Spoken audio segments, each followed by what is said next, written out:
Hi, I'm Laura. And I'm Mallory. And we are here again from the campus of Meridian, hanging out on the ropes course today, checking in with you as we do every week. And this week we want to talk to you about something serious. This week we'd like to talk to you about suicide. And we'd specifically like to talk to you about three things. We want to talk about some risk factors and some warning signs that someone may be at risk for suicide. We want to talk about how to talk to somebody who you believe may be at risk for suicide, how to have that conversation. And then we also want to give you some resources and some information about what to do after you've identified a risk and had a conversation, and how do you get somebody help. But before we get started, I wanted to kind of go back. I'm not sure, Mallory, that we ever talked about what our positions are here at Meridian, and I think it's relevant to this topic. And if we did, it was 14 weeks ago, so let's refresh it. I am the Director of Prevention Services here at Meridian, and one of the programs in Prevention Services is Mental Health First Aid Certification class. Mallory is the coordinator for that program for Meridian.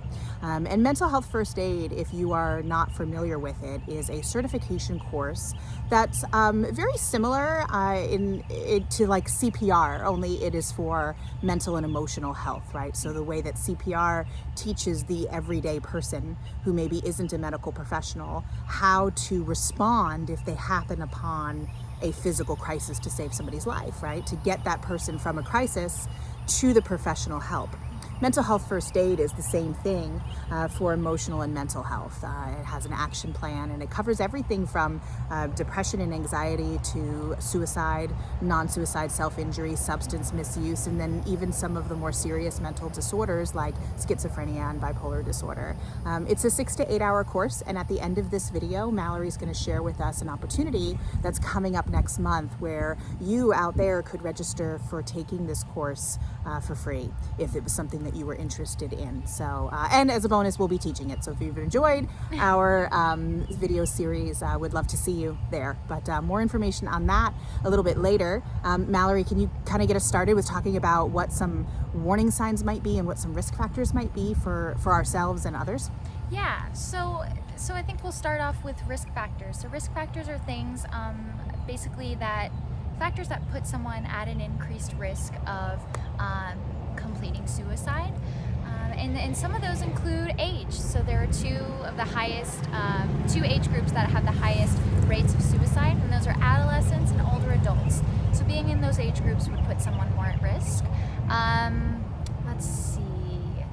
Having some sort of childhood trauma, experiencing a traumatic event puts someone at risk. And, let's think about it. We're all going through a traumatic experience right now. So we really kind of want to pay attention to our friends and family members, because we are kind of going through that right now. Yeah, just to interject, I think that's super important that, experiencing a trauma is a real risk factor.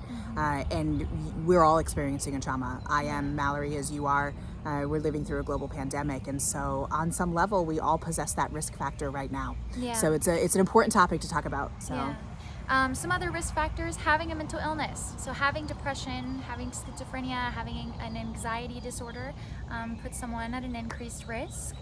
Certain medications put people at increased risks. Having some sort of chronic illness, so maybe a family member who's diagnosed with cancer or something like that, definitely would be a person to look out for.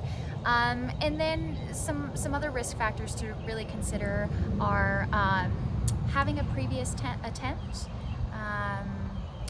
or what's the other one? Having an organized plan. Having an organized right? plan. Yeah. So if we're all experiencing coronavirus right now, but really pay attention to people that you know who may have had a previous attempt before, and who may have an organized plan or have had a plan before. They're definitely at an increased risk. So while these factors increase someone's risk, it doesn't mean that if someone has one of these, they're going to attempt or complete suicide. But we want to pay closer attention to those people. When it comes to warning signs, these are things that we really want to look out for, and it kind of might be a red flag that they might be suicidal. So these are things that we're noticing kind of from the other side. So warning signs, I mean, an obvious one would be talking about death or suicide. That could be on social media, that could be in person.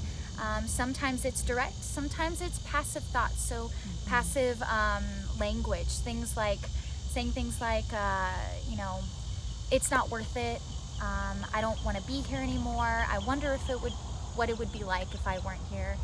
Kind of that passive language constantly could be a warning sign. Serious withdrawal from friends and family members. So starting to kind of not talk to anyone, not wanting to be around anybody or even their support people. So withdrawal.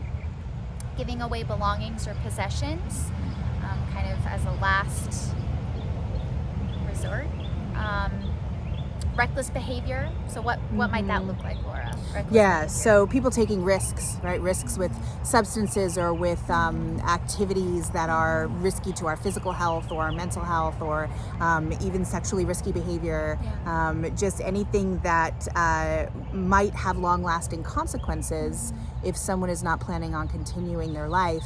Those consequences won't matter as much to them. So we can see risky behavior and say, oh, they're not that concerned about what those consequences might be and what might that mean. Yeah, and that might even look like revenge seeking, kind of like posting things on social media, or just kind of getting back at people as a kind of like a last minute thing. And then the last ones I want to talk about are this just feeling of hopelessness and worthlessness.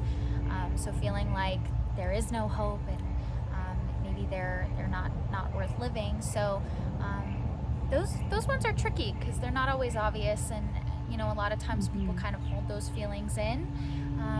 Which is why it's important to check in with people and talk to them and kind of feel out does it seem like they're hopeless? Have they stopped talking about their future goals? Are they only talking in the present and past tense?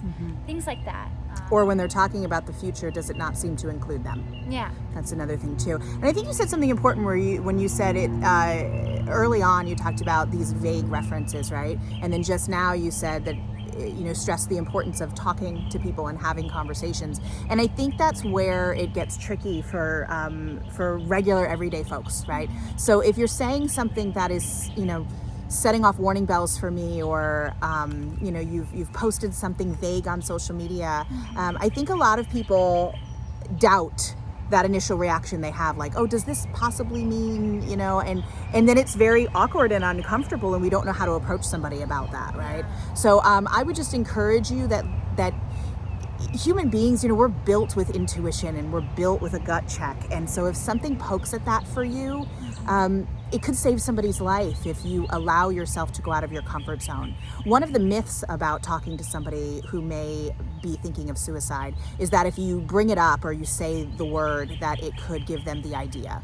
And that is not true. That has been proven to be not true. It has the opposite effect. So one of the things we teach in mental health first aid, and one of the things that Mallory and I practice in our everyday lives, professionally and personally, is to ask the question.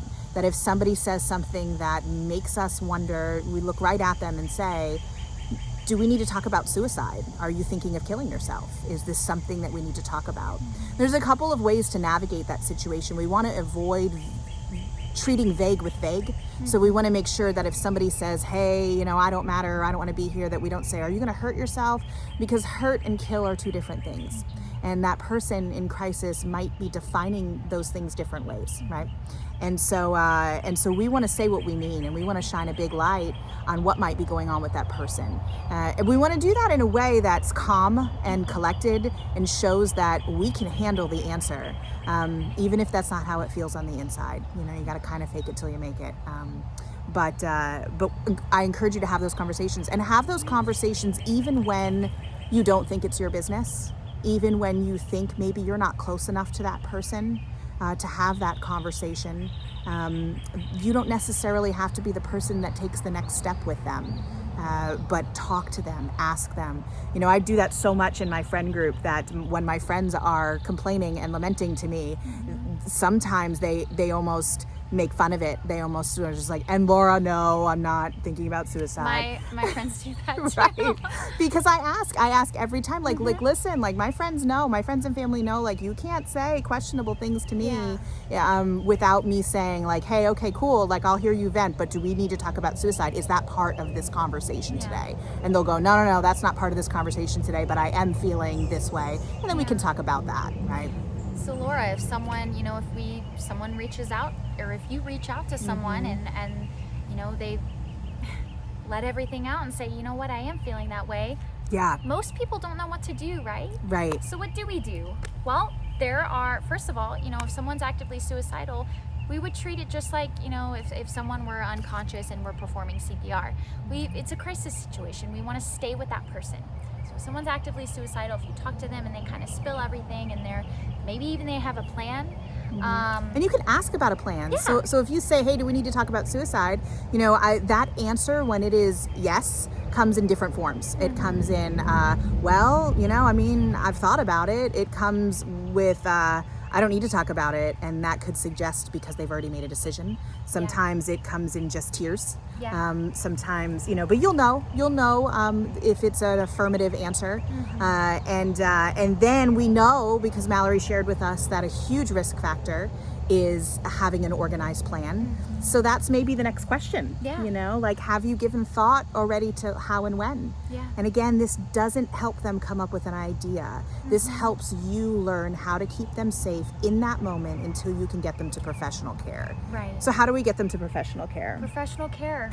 So, stay with them. And if you're not the person to stay with them, find someone they trust, find that support system, that support person that maybe they feel more comfortable with.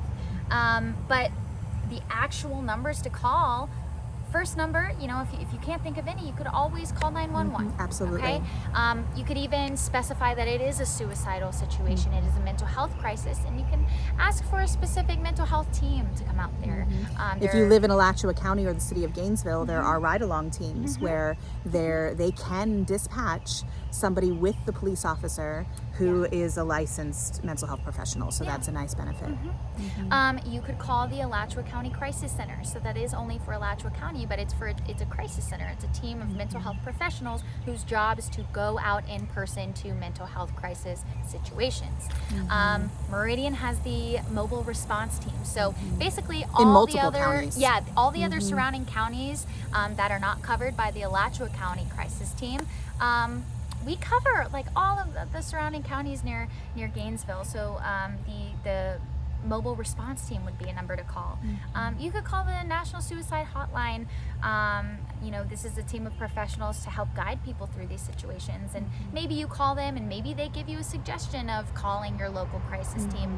But they can at least kind of calm you and kind of guide you through that situation. And I'll tell you what, when this video gets posted on Friday night, I will go ahead, and Meridian has a really neat resource. We have a magnet that has several numbers on it. I'm going to go ahead and post a picture of that in the comments shortly after this video goes up, so that the numbers, go ahead and scroll through the comments if you want to capture some of those numbers and have.